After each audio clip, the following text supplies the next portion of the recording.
헬로, 안녕하세요. 오늘도 인사로 강의를 시작하실까요? 무엇을 믿을까? 어떻게 믿을까? 왜 믿을까에 대한 대답, UCT 교리문답 시간이 돌아왔습니다. 믿음의 여정을 일주일에 한 번, 무려 1시간 30분의 강의로 이어가는 사람들이 바로 여기 있다 라고 어디에서라도 외치고 싶은 심정인데 대신 그분들의 이름을 외치면서 오늘 강의를 시작하도록 하겠습니다. 출석 부를게요. 고경희 권사님, 권용진 집사님, 김기자 권사님, 김두명 장로님, 김성혜 집사님, 김순희 권사님, 김학희 권사님, 김현숙 권사님, 김효숙 권사님, 백상희 성도님, 안인선 권사님, 이복심 권사님, 이성민 장로님, 이성훈 장로님, 이윤아 사모님, 이윤금 집사님, 이은희 사모님, 장윤정 집사님, 최성숙 집사님, 최유진 집사님, 탄수영 권사님, 홍혜영 집사님, 황춘성 성도님.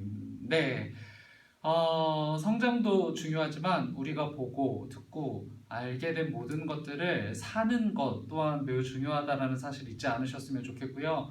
오늘 그리스도인들의 목표, 거룩으로 인해서 우리가 사는 세상은 오늘도 조금 나아지는 중이라고 믿습니다. 확신하시죠? 아멘이시죠? 네, 좋습니다. 자, 우리 그러면 지난주 배웠던 내용들부터 정리하고 시작하도록 할게요. PPT는 2페이지 보이시죠? 지난주 우리는요, 성령을 믿는다고 할 때 무엇을 믿는다고 말하는 것일까에 대한 고민을 교리문답을 통해서 함께 해소했었고요. 성령의 역할을 개괄적으로 정리했던 거 기억하실 겁니다. 특별히 그 성령을 통해서 우리가 획득하게 되는 것은 은사와 그리고 열매라고 이렇게 구분을 했었죠. 예수님은 마태복음 7장에서 그들의 열매로 그들을 알 것이다 라고 이렇게 말씀하셨어요. 그러니까 은사와 열매 중에 무엇을 더 중요하게 여겨야 됩니까? 라는 이런 질문은요, 크게 의미가 없습니다. 다만 은사를 가진 사람들의 신앙에 대한 진정성은 이 성령의 열매를 통해서만 증명된다라고 봐야 될 거예요. 제게도 마찬가지입니다. 제게 변화가 없다면 제가 가지고 있는 신앙이 진짜인지 가짜인지 스스로 진지하게 자문해 볼 필요가 있겠죠. 그리고 우리는 이러한 성령에 대한 이해와 함께 기도로 곧장 넘어갔었습니다. 기도의 대전제가 무엇이라고 소개했는지 기억하시나요? 기도의 대전제는 누구와의 교제이다? 하나님과의 교제이다 라고 말씀을 드렸었죠. 동시에 기도 그리고 간구 서로 다른 단어를 구별해서 우리가 함께 이야기를 나눴었고요. 무엇보다 이제 기도에 임할 때 우리가 취해야 할 태도와 자세가 무엇인지 공부했었습니다. 기억이 잘 나지 않으시는 분들은 앞선 강의를 꼭 다시 들으셔야 합니다. 우리는 잘 잊어버리는 존재예요. 물론 잃어버리기도 잘 잃어버리고요.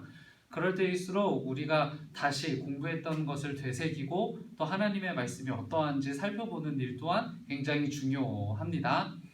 성령께서는 당연히 우리의 필요를 알고 계셔요. 또 우리가 구하지 않은 것까지 함께 구해주시고요. 그러니까 기도할 때 내가 혹시 기도하지 못한 것이 있지는 않을지 헤아리지 않으셔도 괜찮습니다. 하나님이 이미 우리의 필요를 무한히 다 알고 계시니까요. 우리의 기도는요, 그 필요가 정말 하나님 마음에 합한가를 고민하는 시간이 될 수 있어야 한다는 것이죠. 지난주까지 저희가 함께 나누었던 내용들이었고요. 3페이지 보시면 오늘 이제 우리가 배울 내용입니다. 오늘은 은총의 수단에 대해서 함께 얘기를 나누게 될 텐데요. 우리를 성장시키고 또 우리에게 은혜를 끼치는, 즉 은혜를 알게 하고 은혜를 기억하게 하고 또 은혜를 실제적으로 취하게 하는 수단이 신앙생활 안에 포함되어 있다는 거예요. 그것을 오늘 교리문답은요, 총 3가지로 표현합니다. 하나는 성경, 말씀이고요. 그리고 하나는 성찬, 그리고 또 하나는 세례라고 이렇게 표현하죠. 우리는 이 3가지를 통해서 은혜를 알고 또 기억하며 취하게 되는 거예요. 그러니까 이것을 기억해야 됩니다. 이것은 마치 기도의 대전제처럼 은총의 대전제가 되기도 하는 것이거든요. 그러니까 성경, 성찬, 세례는 하나님께서 우리에게 행하신 일, 우리에게 베푸신 은혜를 알게 하고 기억하게 하면서 취하는 겁니다. 우리가 이 행위에 담긴 의미를 진지하게 알기 원할 때 우리는 실제로 이러한 행위들을 통해서 하나님의 은총을 알고 기억하고 취하게 된다는 것이죠. 그래서 제가 1번부터 5번까지 좀 기록을 해두었어요. 오늘 배우게 될 내용입니다. 성경, 하나님의 계시라는 것이죠. 두 번째, 은총의 수단, 성례란 무엇인가에 대해서 잠깐 나눌 겁니다. 그리고 세례는 무엇인가? 우리가 이제 세례에 대해서 피상적으로만 이해하고 있는데 우리가 받았던 그 세례가 어떤 깊이 있는 의미를 가지고 있는지에 대해서 좀 면밀히 살펴볼 거고요. 우리가 종종 물세례와 성령 세례를 구분하잖아요. 이 구분점이 유의미한 것인지 실제로 성령 세례는 어떤 걸 의미하는지 함께 나누게 될 겁니다. 그리고 마지막 성찬. 성찬에는 사실 여러 가지 의미가 담겨 있겠지만 가장 주요한 한 가지 의미가 있다고 한다면 기억하는 겁니다. 예수님께서 우리를 위하여서 흘리셨던 피, 그리고 예수님께서 우리를 위하여 찢기셨던 몸, 이 사실을 기억하고 무엇보다 십자가의 은혜를 가슴에 깊이 새기는 시간이라는 것이죠. 이렇게 얘기하고 보니까 오늘 해야 될 말들을 다 한 것 같아요. 그렇지만 조금 더 구체적으로 우리가 함께 얘기 나누기 위해서 강의를 이어가 보도록 하겠습니다. PPT는 4쪽입니다. 교재는 1쪽이 되겠어요. 자, 은총의 수단 첫 번째, 성경으로 시작합니다. 당연히 성경은 우리 그리스도인들에게 매우 중요한 은총의 수단이죠. 성경을 통해서 우리가 하나님을 깊이 알아가게 되고요. 성경에 기록되어진 내용들을 가지고 하나님의 나라가 어떠한 곳인지를 우리는 아주 희미하게나마 알아가게 되는 거예요.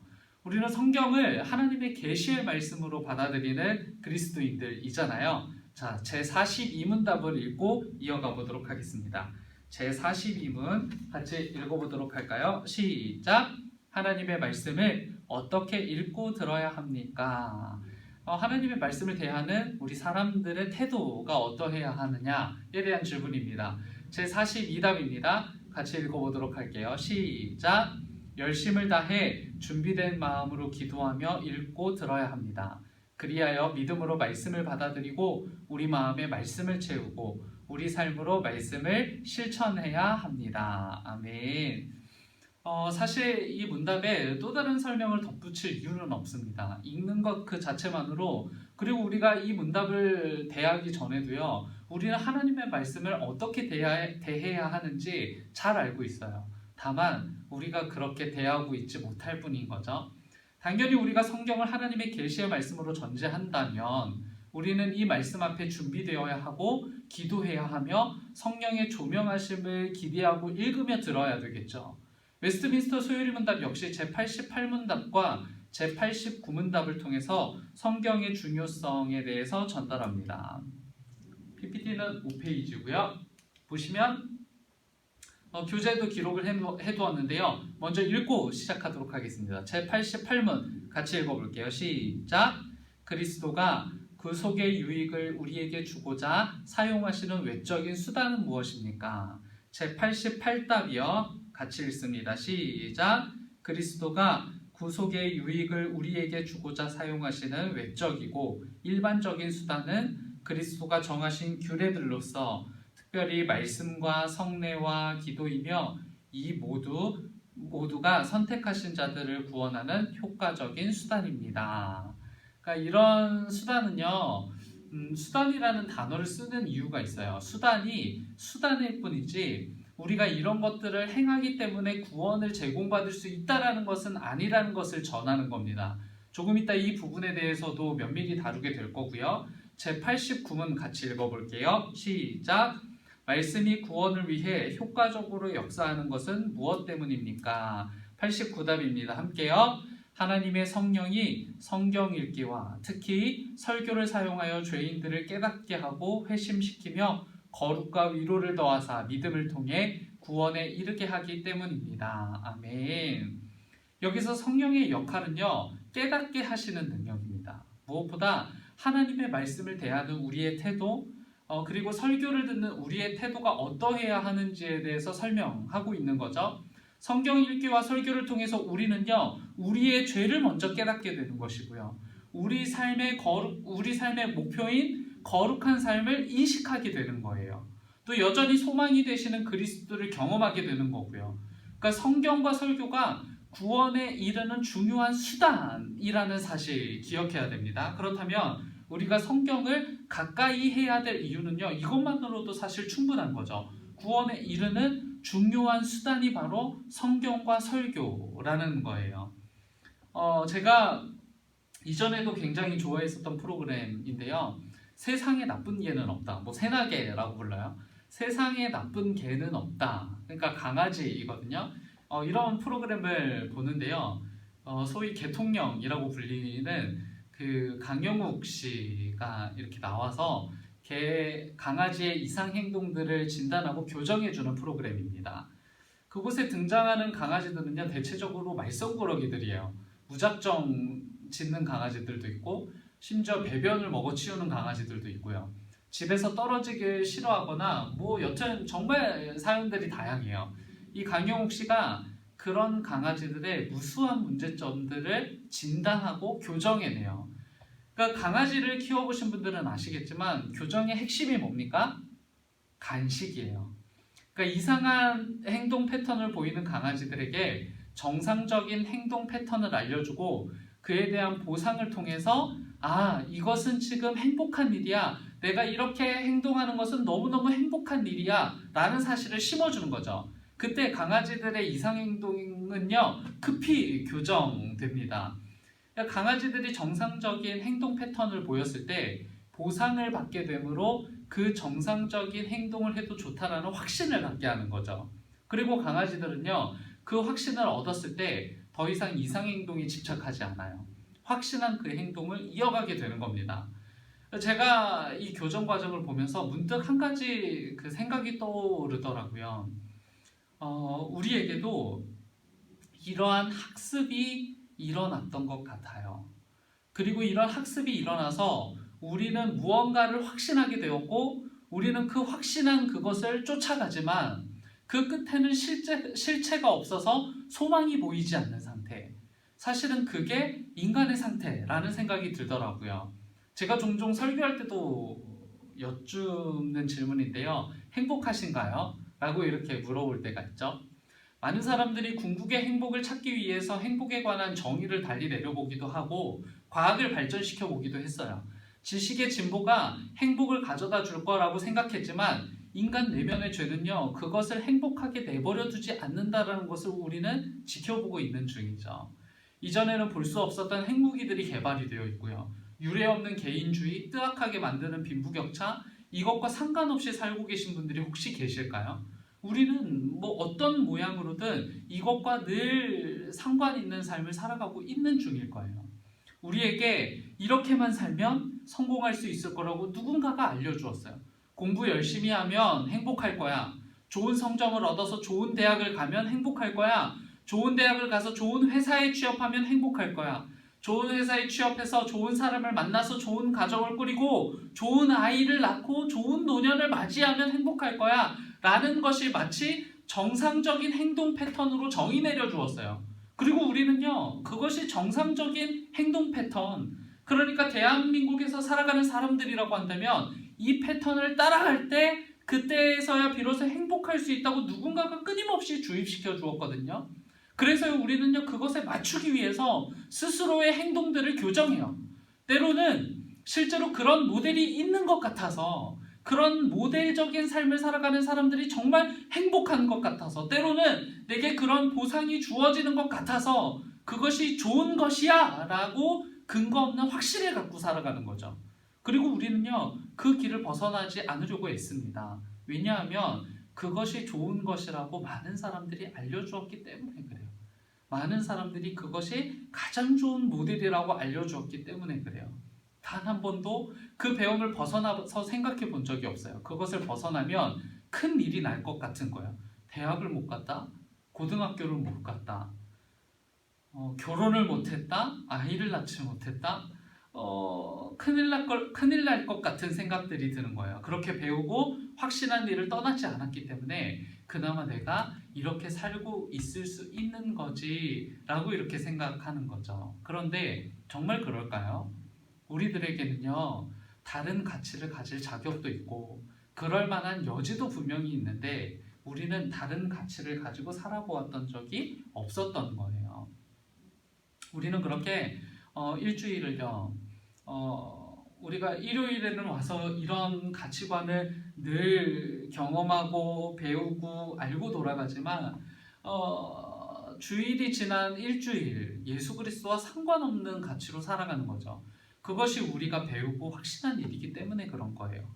그런데 우리는요, 결단하셔야 됩니다. 정말로 우리는 성경을 통해서 배우고 확신한 일에 거하겠노라고 결연한 결단이 있어야 되는 거예요. 문제는 우리가 전혀 그럴 용의가 없다라는 것이 문제인 거죠.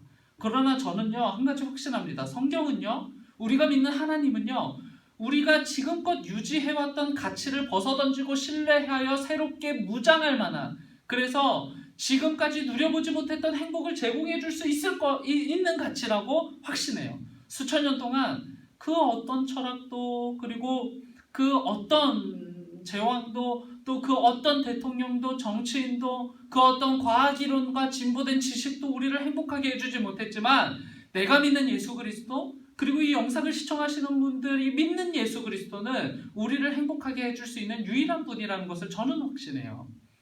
우리가 배우고 확신했던 세상의 이야기를 시작해보죠. 세상의 이야기요. 세상의 이야기. 우리가 배우고 확신했던 세상의 이야기. 오해를 덜어내기 위해서요, 용어를 좀 정리할게요. 저는 세상이라는 단어를 굉장히 좋아하거든요. 왜냐하면 요한복음 3장 16절 때문이에요. 요한복음 3장 16절 이렇게 기록되어 있습니다. 하나님이 세상을 이처럼 사랑하셨다. 그래서 독생자를 주셨다라는 것이 요한복음 3장 16절의 중요한 이야기죠. 모기가 있어서요. 네, 조금 이따 치울게요.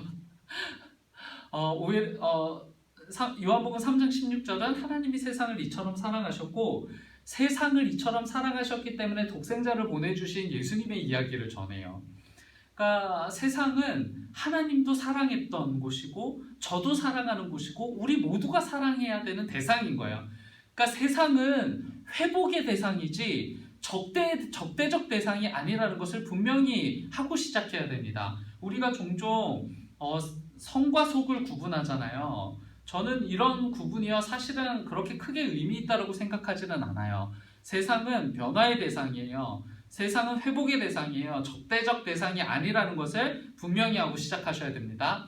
세상이 무섭다고 피하자는 것이 아니라 우리가 살아가는 세상의 가치를 익히 알고 대책을 세워서 성경의 가치로 무장하자는 것이 핵심입니다. 즉, 지금부터요, 제가 세상이라고 이름하는 것은 타락한 세상의 줄임말로 이해해 주시면 좋을 것 같아요. 타락한 세상, 그 특징을 이야기해 볼게요. 먼저 PPT는 6쪽을 한번 보시죠. 타락한 세상은요, 먼저 하나님을 좋아하지 않아요. 하나님이 중심이 된 세계관을 싫어하고요. 그래서 하나님을 몰아내고 인간, 그러니까 정확하게는 내가 중심이 되길 원해서 하나님이 있어야 할 자리에 하나님을 몰아내고 그곳에 돈으로, 그곳에 이기로, 그곳에 탐심과 우상으로, 그곳을 나라는 자아로 가득 채워놓는 것이 특징이에요. 이것이 바로 타락한 세상의 특징, 죄된 인간의 특징인 거죠. 그래서 세대는요, 어떻게 됩니까? 이런 인간들 때문에요, 점점 더 악해져 가요. 세상이 점점 더 좋아지는 것 같으세요? 저는 전혀 그렇게 보이질 않거든요. 세대는요, 점점 악해져 가요. 옛날보다 더요. 근본적으로 타락한 세상의 타락한 인간들은 하나님을 좋아하지 않기 때문에 그래요. 그런 의미에서 디모데후서 3장 12절과 13절 말씀은요, 전 세대에 걸친 세상이라는 단어의 공통된 의미를 아주 잘 담아내고 있다라고 봐요. 3장 12절과 13절 이 밑에 보이시죠? 같이 읽어볼까요? 시작! 무릇 그리스도 예수 안에서 경건하게 살고자 하는 자는 박해를 받으리라. 악한 사람들과 속이는 자들은 더욱 악하여져서 속이기도 하고 속기도 하나니. 그러니까 이 악한 사람들은요, 결국 더 악해지고 더 속이는 사람들이 된다는 거예요. 하나님 중심의 세상을 좋아하지 않기 때문에, 하나님 중심으로 세상을 살아가고자 하는 사람들에게, 그리스도의 본분을 다하고자 하는 사람들에게 가해지는 박해의 정도만 다르다 뿐이지 옛날이나 지금이나 여전히 존재해요. 그리고 우리가 실감하지는 못할지도 모르겠지만 점점 심해지고 있는 것은 사실이에요. 오히려 하느님의 공동체인 교회를 몰아세우고 동성애 단체를 옹호하는 것과 같은 일들이 바로 한 예이겠죠. 그러니까 13절은요, 인간이 중심인 세상이 어떻게 되어져 가는지를 잘 보여주는 겁니다. 점점 더 타락하고 점점 더 악해지고 점점 더 무너지는 세상이 되고 말 거라는 거예요. 바울은 이런 세상에 대해서 화두를 던지는 거예요. 교재 이쪽을 보실까요? 기다려 드릴게요. 이쪽을 보시면 14절입니다. 14절 보면 이렇게 기록되어 있어요. 그러나 너는 배우고 확신한 일에 거하라 라고 이렇게 기록이 되어 있죠. 그러니까 지금까지 배우고 확신한 일이 그럴 만한 일이 아니었다라는 것을 사도 바울이 먼저 지적하는 거예요. 바울은 디모데를 향해서 이렇게 말한다고 볼 수도 있을 것 같아요. 너는 지금까지 참 많은 것을 배우고 많은 가치를 세상으로부터 습득했었다. 그러나 그 중에서도 믿을 만한 가치, 믿을 만한 일에 머물러야 한다 라고 이렇게 전하는 거죠. 그리고 이어지는 15절은요, 그 믿을 만한 일이 무엇인지를 분명히 밝혀요. 우리가 배우고 우리가 확신했던 일, 우리가 앞으로도 확신할 일은 성경이라는 거예요. 하나님의 말씀이라는 거예요. 그래서 서두에 말씀드렸던 것처럼 여기 우리는요, 타락한 세상으로부터 참 다양한 가치를 배워가요. 그 가치에는 하나님을 중심으로 한 봉사, 헌신, 협동과 같은 가치들이 있는가 하면 물질을 중심으로 한 경쟁, 이기, 돈과 같은 가치들이 있어요. 그러니까 바울이 디모데에게 이야기한 것처럼 우리는 참 많은 것을 배우고 많은 가치를 습득하면서 살아요.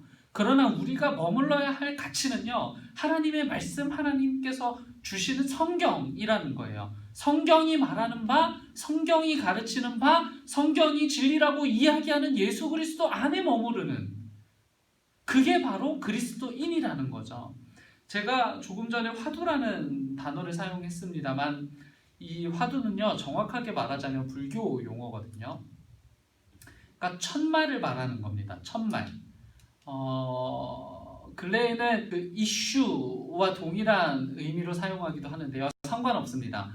그러니까 지금까지의 가치에 브레이크를 건다는 의미라면 그 어떤 단어도 좋아요. 바울은 지금까지 그리스도인들과 타락한 세상이 쫓아가는 로마의 가치에 화두를 던지는 거예요. 정말 그것이 옳은 것이냐? 정말 그것이 우리를 행복하게 해줄 수 있는 것이냐? 질문을 던지는 거죠. 그리고 바울은요, 그것이 지금까지 로마가 따랐던 가치, 지금까지 로마를 따라했던 가치들이 옳지 않을 뿐만 아니라 그것이 결코 우리를 행복하게 하지도 못한다라는 것을 선언하는 거예요. 그리고 첫말, 말머리, 즉 우리가 선명하게 가지고 있어야 할 가치와 세계관이 무엇이냐? 바로 성경이다 라고 이야기를 해주는 거죠. 하나님의 말씀이라는 거예요. 하나님의 말씀이 증거하는 예수 그리스도가 우리의 첫말이 되어야 하고, 우리의 가치, 우리가 그동안 가지고 있었던 가치에 브레이크를 거는 그런 가치가 되어야 한다는 것이죠.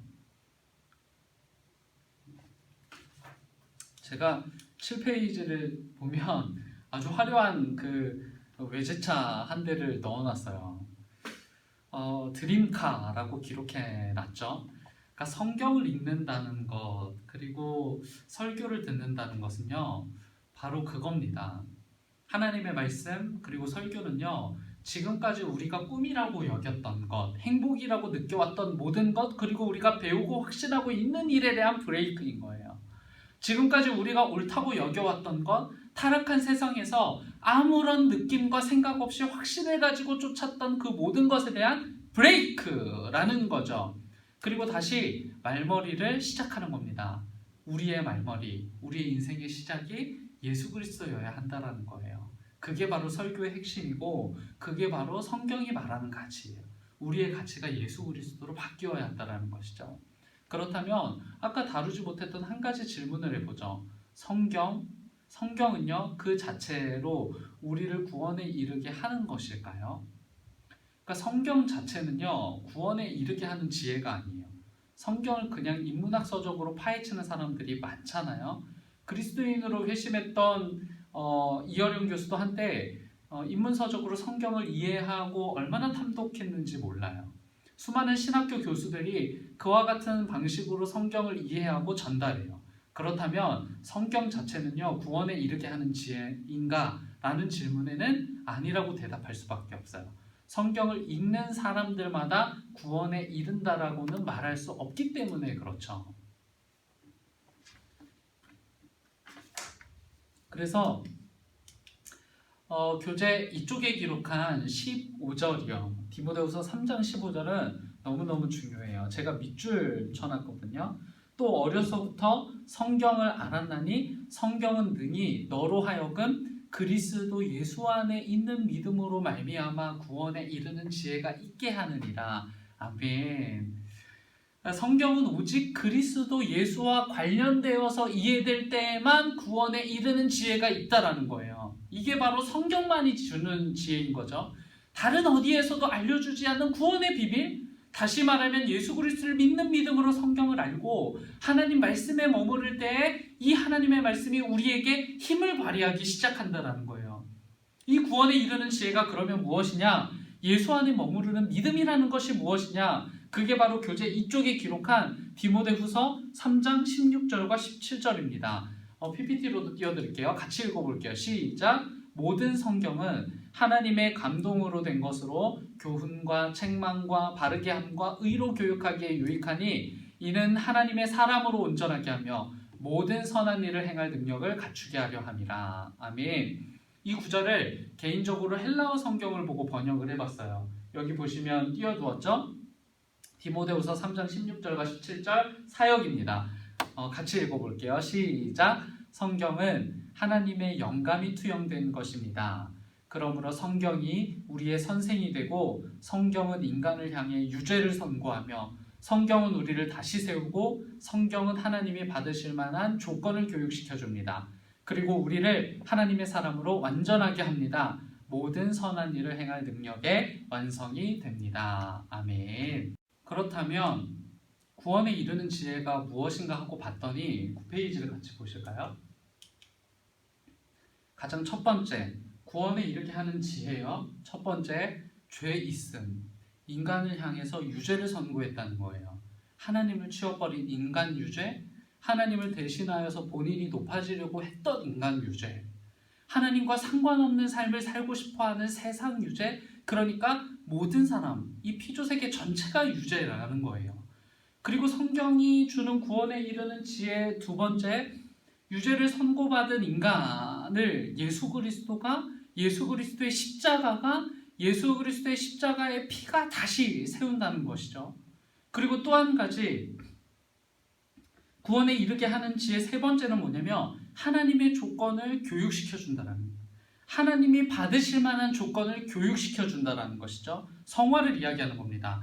타락한 세상을 벗어난 피로 씻김받은 타락한 세상을 벗어난 피로 씻김받은 성도의 삶, 그리스도인의 변화된 삶을 이야기하는 거예요. 그리고 결국 우리를 하나님의 사람으로 완전하게 하는데 모든 선한 일을 행할 능력의 완성, 다시 말하면 우리가 의롭다 칭함받을 논리의 결과는 무엇이냐? 결국 예수 그리스도라는 거예요. 그러니까 성경이 예수 그리스도로 이해되어져야만 구원의 지혜가 우리에게 전달된다라는 거죠. 우리가 죄인임을 알게 해주고 이 죄로부터 예수 그리스도가 십자가를 지심으로 벗어날 수 있게 되었고 우리의 완전함, 우리의 선함은 오직 예수 그리스도를 통해서만 가능하다고 성경이 선언하고 있다라는 거예요. 이 사실을 믿어야 된다라는 거죠. 이걸 배우고 여기에 확신이 있어야 되고 이 말씀 위에 이 예수 그리스도라는 터 위에 머물러야 한다라는 거예요. 우리가 일주일마다 한 번씩 듣는 설교도 역시 마찬가지예요. 성경이 예수 그리스도를 터 삼고 읽혀야 되는 것처럼 설교 역시 예수 그리스도를 터 삼아 선포되어져야 한다는 거예요. 예수 그리스도가 선포되지 않는 설교는 결국 도덕적 담론, 그냥 가르침, 잔소리밖에 되지 않을 뿐이라는 거죠. 저는 이 성경이요 하나님의 목소리를 전부 담고 있다라고 믿어요. 여러분들도 그렇게 믿으시죠? 아멘이시죠? 그러니까 이 하나님의 목소리는 결국 예수 그리스도가 진리라는 한마디로 요약될 수 있어요. 참 많은 걸 배우는 세상이지만 확신할 수 있는 것은 오직 예수 그리스도뿐이라는 거예요. 다른 것은 무너질 거예요. 그리고 이 예수 그리스도를 확신했다면 예수 그리스도에 거하고 머무르라는 거죠. 그런 의미에서 우리는요, 성경과 설교를 가까이 해야만 하는 겁니다. 예수 그리스도 안에서의 성경과 설교가 우리의 교사가 되고 우리를 향해 유죄를 선고하고 우리를 다시 세우면서 하나님이 받으실 만한 조건으로 교육시켜 주기 때문에 그래요. 성경 안에 머무르시기를 바랍니다. 뿐만 아니라 예수 안에 머무르시기를 바래요. 그때 우리가 구원에 이르는 지혜가 생겨나게 될 거라는 거죠. 교재 지금까지 강의 내용이요, 교재 이쪽을 정리하는 것이고요. 3쪽의 교리 묵상도 꼭 빼놓지 않고 함께 묵상하시면 좋겠습니다. 함께 참여해 주시기를 부탁드릴게요. 성경 다음으로 이어지는 이제 은총의 수단, 성찬과 세례를 다양한 교리들과 교리들과 교리 문답서들은 성례 또는 이제 규례라고 표현을 하거든요. 일단 먼저 제43문 읽고 시작하도록 하시죠. 잠시만요. 43문 함께 읽어보겠습니다. 시작. 성례 또는 규례는 무엇입니까? 제43답 이렇게 대답합니다. 함께 읽을게요. 시작. 성례 또는 규례란 하나님이 주시고 그리스도가 제정하신 것으로 세례와 성찬을 말합니다. 이것들은 그리스도의 죽음과 부활을 통해 우리가 믿음의 공동체로 하나 되었다는 가시적인 표징이자 보증입니다. 이것들을 행함으로 성령님은 우리에게 주신 복음의 약속을 더 온전하게 선포하고 보증하십니다. 아멘. 그러니까 이 성례라고 부르는 세례와 성찬 앞에서 우리는요, 공동체성을 확인하게 되는 거고요. 성령을 통해서 성례 안에 담긴 깊은 의미와 은총을 확인하게 된다는 겁니다. 11페이지를 보시면 아마 그 교재로는 4쪽입니다. 웨스트민스터 소유리 문답 제91문답이 부연에 도움이 될 것 같아서 먼저 읽어볼게요. 91문입니다. 시작. 성례가 어떻게 우리의 구원을 위한 효과적인 수단이 될 수 있습니까? 제91답 같이 읽어볼게요. 시작. 성례가 구원을 위한 효과적인 수단이 될 수 있는 것은 성례 자체나 성례 집행자에게 어떤 힘이 있어서가 아니라 그리스도가 복을 주시고 성령이 믿음으로 성례받는 자 안에서 역사하시기 때문입니다. 하이델베르크 교리문답 67문답도요. 같이 읽어볼게요. 67문 읽어볼게요. 시작. 그렇다면 말씀과 성례는 우리의 믿음을 우리의 구원의 유일한 근거인 십자가의 예수 그리스도의 희생으로 이끄는 목적을 위해 제정되고 지정된 것입니까? 제67답입니다. 참으로 그렇습니다. 성령은 복음을 통해 우리의 전 구원이 십자가에서 우리를 위해 자신을 바치신 그리스도의 단번의 희생에 서 있다고 가르치시고 성례를 통해 확신하게 하십니다. 아멘. 그러니까 성례는 그 자체 또는 그것을 베푸는 집례자에 의해서 어떤 은총을 경험하게 되는 것이 아니고 그 시간 동안 기념되는 예수 그리스도의 희생을 통해서 가능한 거고 성령이 믿음으로 역사하여서 은총의 수단으로 작용시켜 주신다라는 거예요. 이것은 제가 교재 5쪽에 담아둔 몇몇 하나님의 말씀을 통해서도 확인이 가능하거든요. 5쪽에 로마서 6장 3절을 보시면요, 이렇게 전해요. 무릇 그리스도 예수와 합하여 세례를 받은 우리는 그의 죽으심과 합하여 세례를 받은 줄을 알지 못하느냐. 그러니까 세례를 피상적으로 이해해서 어떤 은총도 삶의 변화도 경험하지 못하는 우리가 새겨야 될 말씀입니다. 세례가 예수와 합한 사건이고 예수 그리스도가 죽으신 사건과 합한 절정의 순간이라는 것을 인식하고 인정한다면 우리가 받았던 세례를 떠올릴 때마다 감격하지 않을 수가 없겠죠. 그래서 성례를 이렇게 정리했어요. PPT 12페이지요.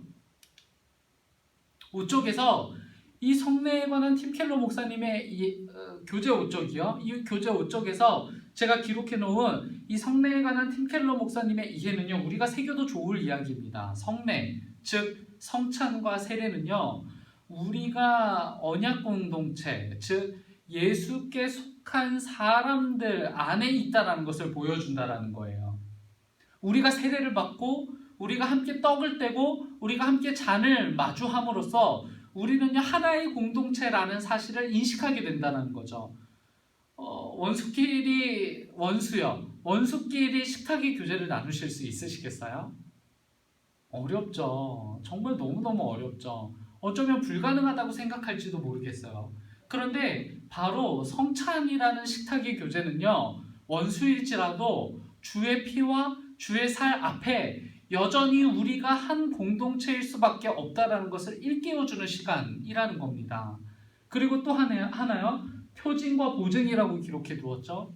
그러니까 성례는 표징이면서 보증이에요. 이것은 제43문답을 통해서도 확인했던 바입니다. 성례를 통해서 하나님의 나라가 어떤 곳인지를 경험하는 것이고요. 성례를 통해서 하나님이 행하시고 그리스도께서 당하셨던 일들을 기억하는 거예요.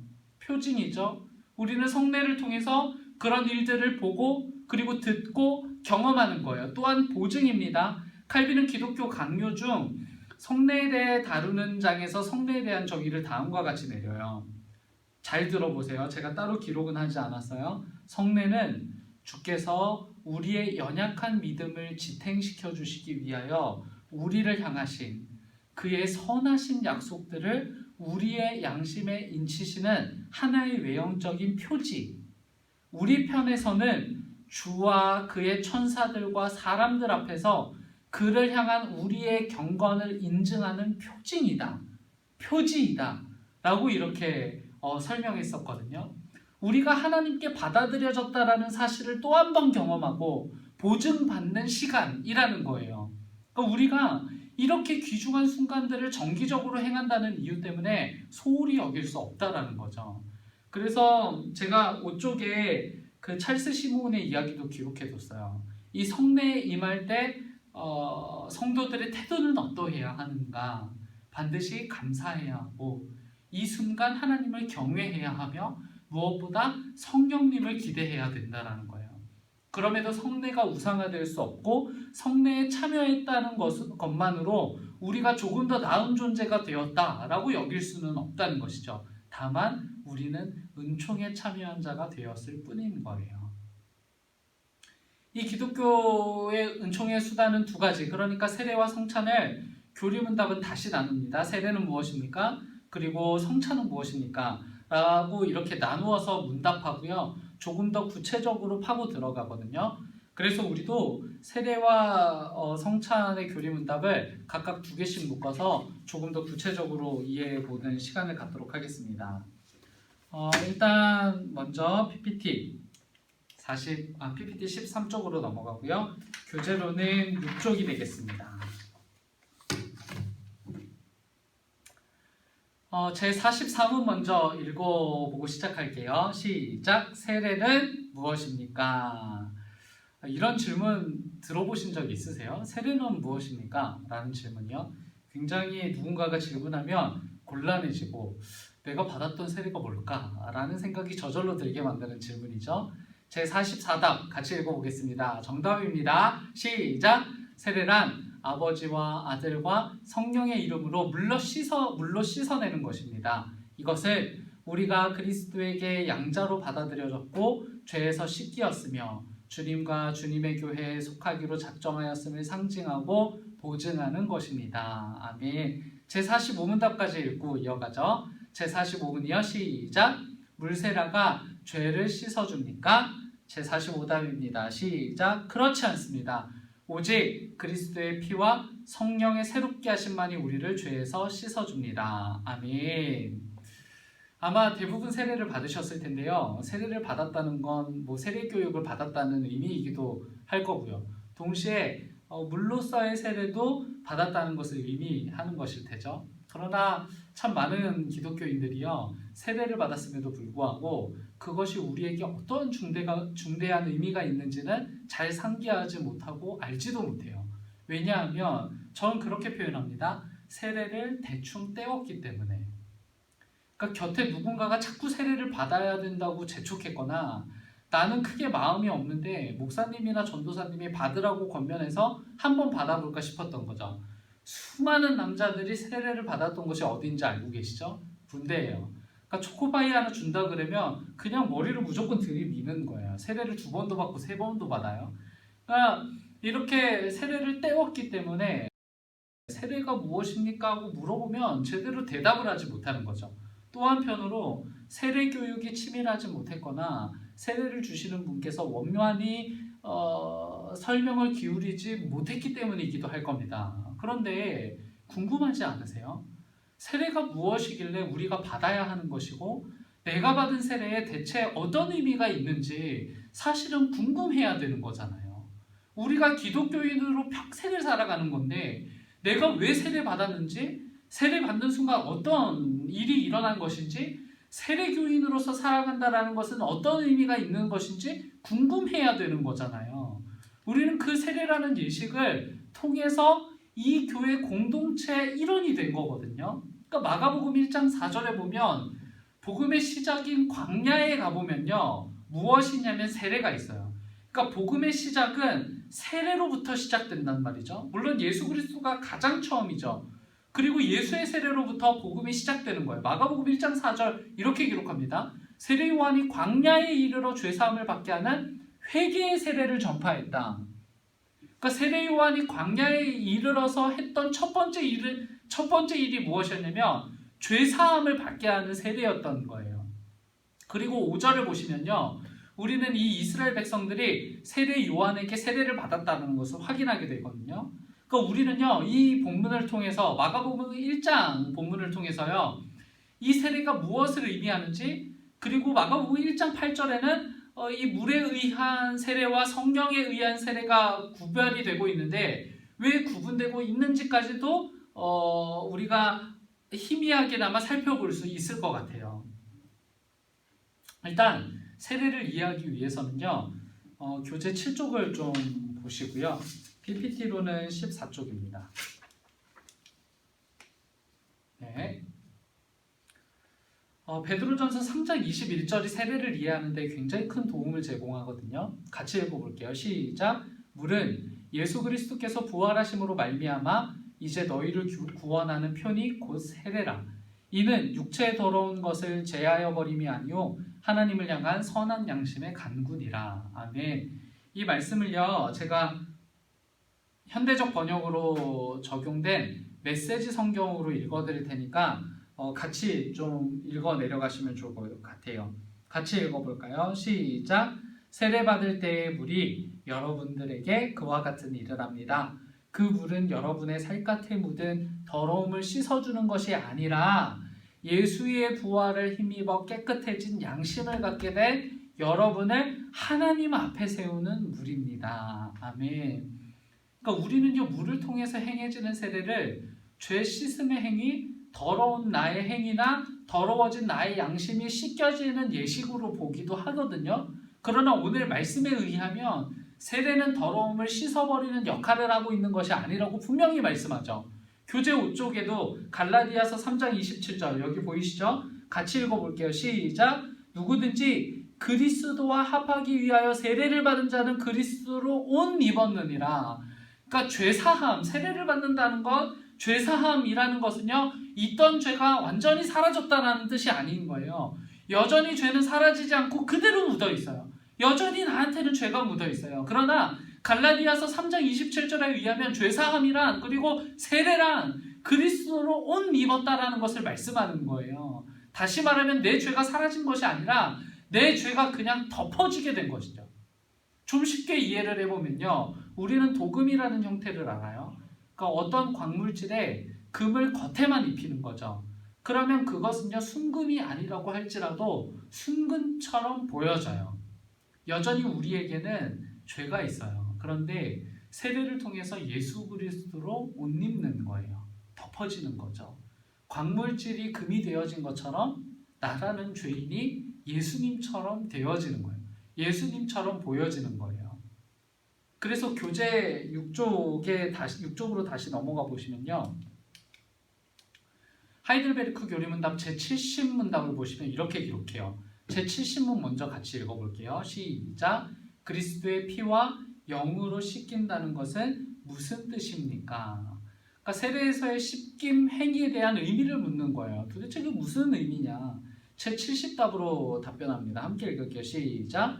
그리스도가 십자가에서 자신의 희생으로 우리를 위해 흘리신 피로 말미암아 하나님으로부터 죄의 용서가 거저 주어진다는 것입니다. 또한 성령에 의해 새롭게 되고 그리스도의 지체로 거룩하게 되어 우리가 점점 죄에 대해 죽고 거룩하고 흠없는 삶을 산다는 것입니다. 아멘.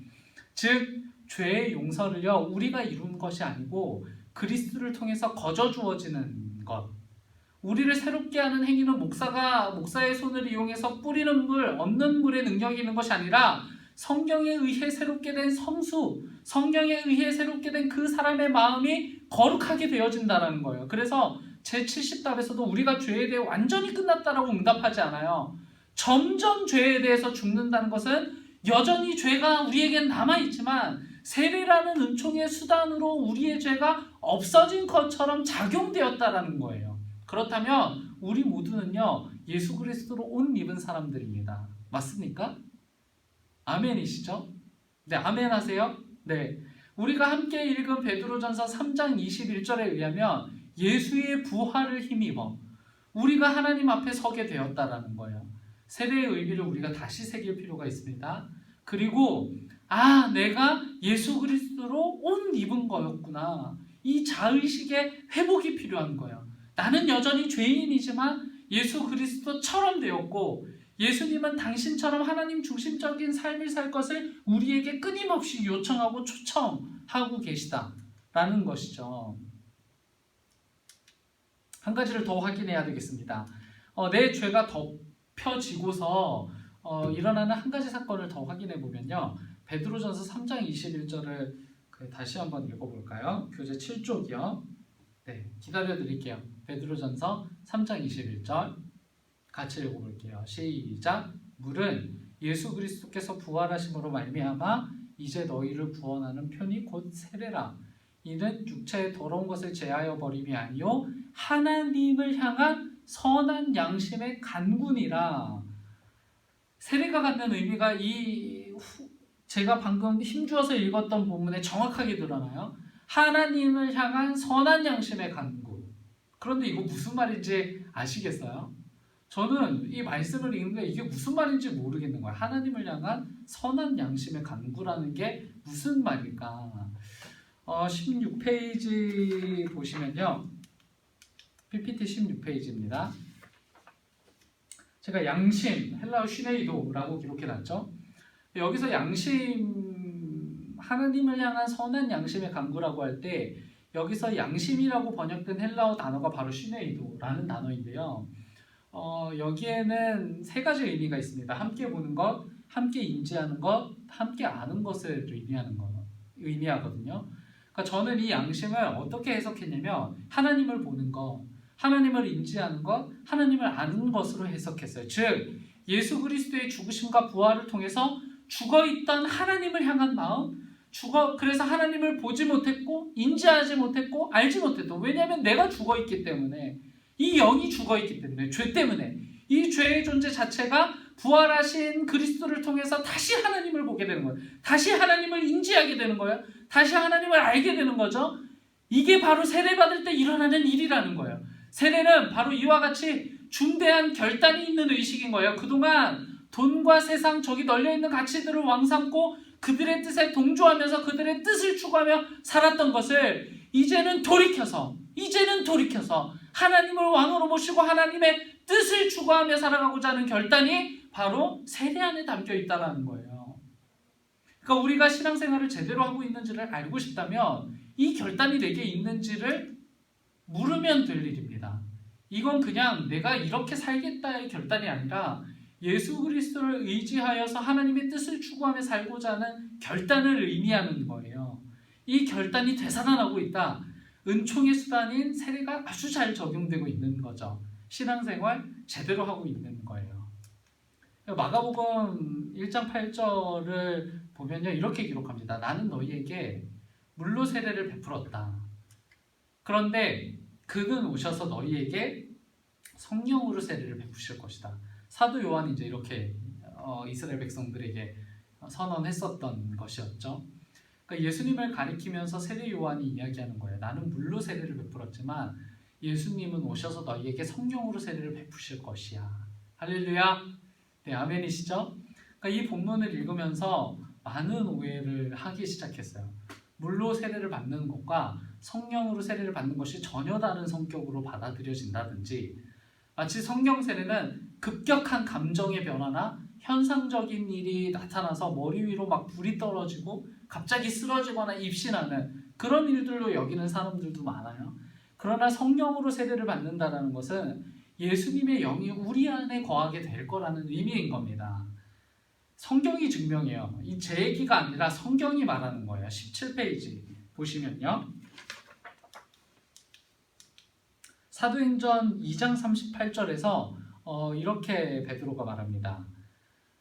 여기 보시고 같이 읽어보시죠. 시작. 베드로가 이르되 너희가 회개하여 각각 예수 그리스도의 이름으로 세례를 받고 죄사함을 받으라. 그리하면 성령의 선물을 받으리니.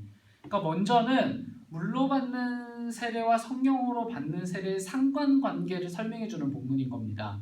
예수 그리스도의 이름으로 세례를 받고 죄사함을 받으면, 즉 우리가 아까 나누었던 말로 표현하자면 예수 그리스도로 옷 입으면, 그러면 성령을 선물로 받을 거라고 이야기하는 거예요. 고린도전서 12장 3절 같이 읽어볼까요? 시작. 그러므로 내가 너희에게 알리노니 하나님의 영으로 말하는 자는 누구든지 예수를 저주할 자라 하지 아니하고 또 성령으로 아니하고는 누구든지 예수를 주시라 할 수 없느니라. 아멘. 아멘. 성령으로 아니하고는 누구든지 예수를 주시라 할 수 없느니라. 그러니까 예수님은 나의 주님이십니다. 예수님은 내 인생의 주인이십니다. 이렇게 이야기하는 게요, 내가 내 의지를 가지고 얘기하는 게 아니라는 거예요. 그런데 정말 신기하게도 예수 그리스도를 믿지 않는 사람들한테 이 고백을 시키잖아요. 못해요.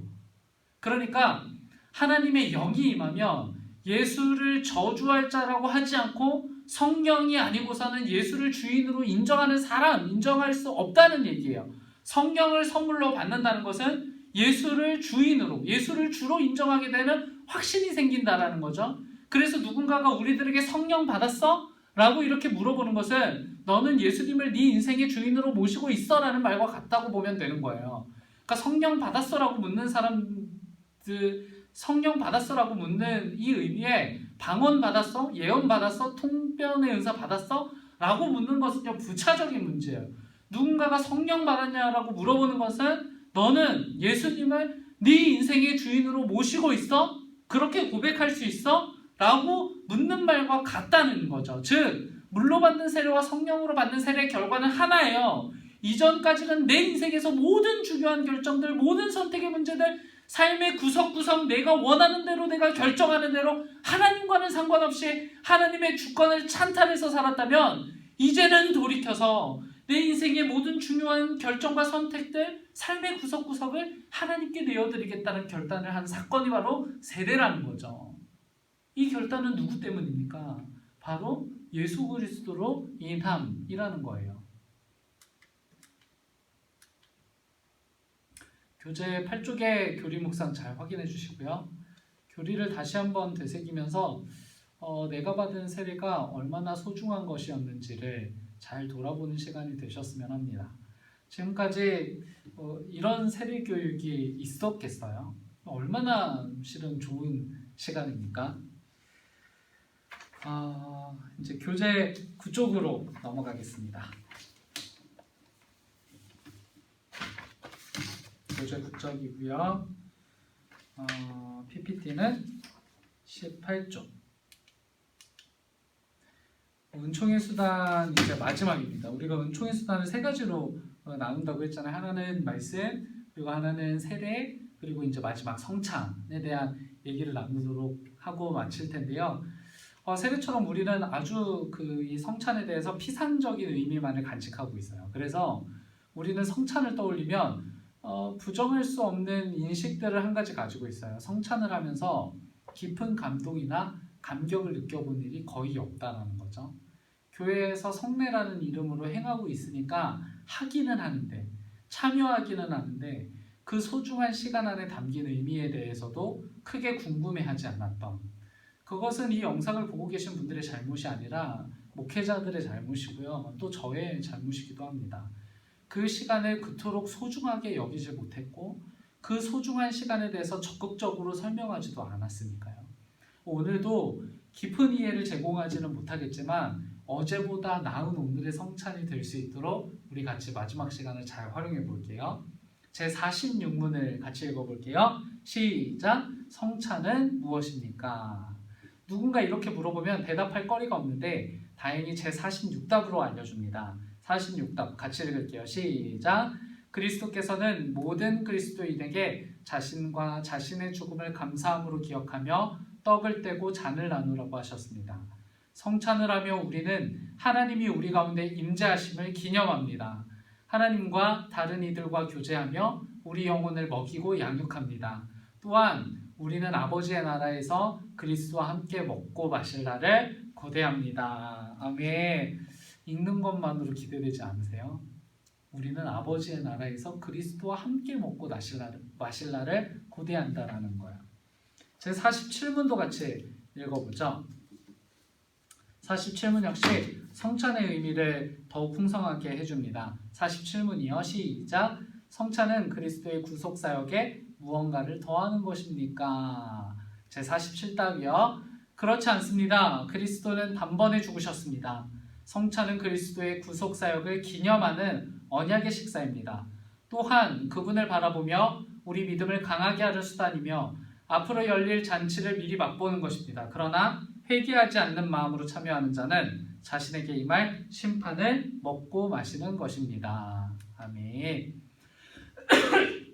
우선 성찬의 떡과 포도주가 상징이라는 사실은 아실 겁니다. 그렇기 때문에 예수님께서 성찬에 놓인 떡과 포도주를 통해서 알리시고 싶으셨던 것을 다음과 같이 말씀하셨어요. 성찬의 떡은 십자가에서 받쳐지고 찢긴 예수님의 몸이고 성찬의 포도주는 예수님께서 흘리셨던 피라고요. 그러니까 우리는 이 성찬에 참여하면서 떡과 포도주를 눈으로만 확인하는 것이 아니라 받아 먹고 마시게 되는 거죠. 즉 주의 몸과 피가 우리의 몸에 들어온다는 의미를 갖는 겁니다. 우리를 위해서 희생하신 그리스도의 몸과 피를 먹는다는 건 그리스도가 십자가에서 단번에 완수하신 희생과 그리스도의 모든 유익에 우리가 굉장히 적극적으로 참여하게 되었다라는 것을 나타내는 것이죠. 그래서 예수님이 말씀하셨던 것처럼, 그리고 오늘 제46답에서 성찬에 대한 답변으로 확인한 것처럼 우리는요 성찬의 떡과 포도주를 먹고 마실 때 그리스도를 기억하며 먹고 마시는 거예요. 누구를요? 그리스도를요. 그리스도가 십자가에서 완수하신 구원을 우리가 알지 못하면 성찬의 떡과 포도주를 먹고 마시는 것이 아무런 소용도 없고 의미도 없는 거죠. 그래서 성례를 무엇이라고 표현한다고요? 보이는 말씀이라고 표현하는 거예요. 말씀을 이해하는 만큼 성례에 관한 이해가 깊어지고 은혜가 된다는 거죠. 우리가 그 주의 떡과 잔을 보기만 하지 않고 입으로 먹고 마시잖아요. 그러니까 주의 떡과 잔을 먹고 마시면서 주의 살과 피를 먹고 마신다는 느낌을 온몸으로 받아들이게 되는 겁니다. 온몸으로 체험하는 것처럼 틀림없이 십자가에서 못 박히신 그리스도의 몸과 피가 영적으로 나를 영생에 이르도록 먹이고 기른다는 것을 체득하는 시간, 그게 바로 성찬의 시간이라는 거예요. 그래서 그리스도의 몸을 먹고 피를 마신다는 것의 의미에 대해서 총 4가지로 살펴보고 마치려고 하는데요. 먼저 첫 번째 의미입니다. 그리스도의 고난과 죽음의 수용이라고 이렇게 했죠. 그러니까 그리스도의 몸을 먹고 피를 마신다는 것의 의미는요, 그리스도의 고난과 죽음을 받아들이고 그로 인한 죄의 용서와 영생을 얻는다는 거예요. 제가 교재에 11쪽에 동그라미 4번에도 기록을 해두었거든요. 이곤 덩컨의 이야기입니다. 십자가에 못 박힌 그리스도의 몸을 먹고 피를 마신다는 것은 실제로 그리스도의 몸과 피를 먹고 마신다는 뜻이 아니라는 것은 아실 거예요.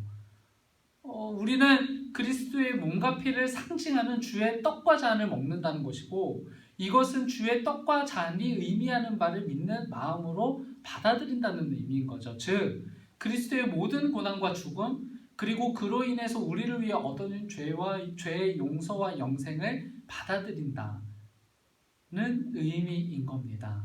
주의 떡을 먹고 주의 잔을 마신다라는 의미가요. 이것의 두 번째 의미요. 그리스도의 몸을 먹고 피를 마신다는 것의 의미는 두 번째로 성령에 의해서 그리스도의 몸과 연합한다라는 거예요. 이것은 하이델베르크 교리문답 제76문답에 기록해 두었는데요. 제76문 같이 읽어볼게요. 시작! 십자가에 못 박힌 그리스도의 몸을 먹고 흘린 피를 마신다는 것은 무슨 뜻입니까? 제76답 같이 읽어볼게요. 시작! 그것은 그리스도의 모든 고난과 죽음을 믿는 마음으로 받아들이고 그것에 의해 죄의 용서와 영생을 얻는다는 것입니다. 또한 그 이외에 그리스도와 우리에게 거하시는 성령에 의해 그의 복된 몸에 점점 더 연합된다는 것입니다. 그래서 비록 그리스도는 하늘에, 우리는 땅에 있을지라도 우리는 그의 살 중의 살이요 뼈 중의 뼈이고 한 몸의 지체들이 한 영혼에 의해 다스려지듯이 우리는 한 성령에 의해서 영원히 살고 다스려집니다. 아멘. 교재 10쪽에 보시면요, 리처드 백스터의 이야기를 담아뒀어요. 저는 리처드 백스터의 이런 이해에 몹시 공감합니다. 우리는 성례를 통해서 교제로 초청받는 거예요. 요한복음 6장 55절과 56절에서 예수님은 내 살은 참된 양식이요 내 피는 참된 음료로다. 내 살을 먹고 내 피를 마시는 자는 내 안에 거하고 나도 그의 안에 거하나니 라고 말씀하셨어요. 그러니까 그리스도의 살과 피를 상징하는 그리스도의 떡과 잔을 먹고 마시는 자는 그리스도 안에 거하고 그리스도도 우리 안에 거한다는 거예요. 물론 이와 같은 의미를 알고 경험한 그리스도인들은 당연히 그분의 성화된 또 다른 그리스도인들과의 교제를 즐거워할 거예요. 교재 12쪽에서 리곤 덩컨 역시 성찬이 하나님의 임재를 기념하는 것이라고 고백했음을 기록해 두었습니다. 성찬을 대할 때 자격 없는 우리가 하나님과 다시 연합하게 되었음을 기념하고 기억하는 일이 소중하다라는 의미인 겁니다. 그리고 세 번째 의미요. 그리스도의 몸을 먹고 피를 마신다는 것의 의미는요. 우리는 주의 살, 그리고 우리는 주의 뼈. 그러니까 이 그리스도는 하늘에, 우리는 땅에 있어도 우리는 그의 살 중에 살이고 우리는 그의 뼈 중에 뼈라는 거예요. 우리의 차원이 다르고 우리가 놓인 위치가 다르다고 할지라도 말이죠. 그러니까 그리스도께서는 소위 하늘에 계시고 우리는 땅에 있죠. 즉 서로 다른 차원에 존재한다라는 의미예요. 하지만 우리는요 그리스도와 우리 안에 내주하시는 성령으로 말미암아 이런 차원적 거리에도 불구하고 근원적 차이에도 불구하고 그리스도의 몸에 점점 더 깊이 연합되고 그래서 그리스도의 살 중에 살, 뼈 중에 뼈가 된다는 거예요. 즉 그리스도와 한 몸이 되어가는 거죠. 그러니까 성찬에 참여한다는 것의 진정한 의미는요. 그리스도만이 우리의 주님이시고 생명이신 줄 알아서 그의 말씀을 지키겠다는 결이 있고 그럼으로써 진정으로 그리스도와 하나가 되겠다라는 결단인 거예요. 우리는 그리스도의 지체이기 때문에 그리스도만을 섬겨야 하는 것이죠. 그리고 마지막 네 번째요. 성령에 의해서 영원히 살고 다스려진다라는 의미입니다. 그리스도의 희생으로 말미암아 성령은 그리스도와 우리 신자들의 안에 내주하시고 그래서 각 신자를 그리스도와 연합시키는 거예요. 한 사람의 머리와 지체들이 한 영혼의 다스림을 받아서 한 생명으로 분리와 혼란 없이 작동하는 것처럼 각 신자 역시 한 성령에 의해서 조명이 되고 연결이 되고 분리와 혼란 없이 그리스도와 연합하고 영원히 산다라는 의미입니다. 그중 이 모든 의미들이 아주 의미 있고 살아 있어도 리곤 덩컨이 전한 것처럼 우리는 이 사실들과 그리고 예수님의 성찬을 기억하지 못한다면 아무런 의미가 없을 겁니다. 그러니까 성례, 그러니까 세례와 성찬의 전제는요 무엇이냐면 기억하는 거예요. 저는 복음도 마찬가지라고 생각하거든요. 하나님께서 우리에게 소중한 은사를 주셨어요. 바로 기억이라는 장치죠. 성찬에서도 우리는 기억해야 된다는 거예요. 우리가 지금까지 나열했던 성찬의 의미를 기억하는 것이 중요하고, 무엇보다 성찬을 기념할 때마다 예수 그리스도께서 우리를 대신해서 죽으신 그 뜻과 의미를 기억해야 한다는 것이죠. 또한 예수 그리스도를 기억해야만 하는 것은 성찬에서 너무나 당연한 의미일 겁니다.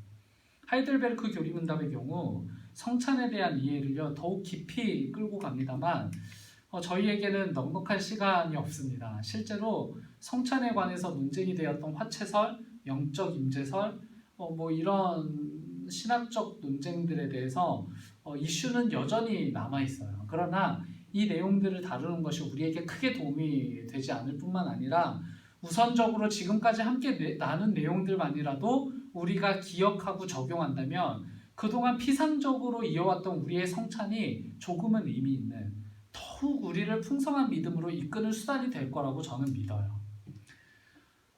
저 교재 11쪽 마지막에 기록된 교리 묵상 확인하시고요.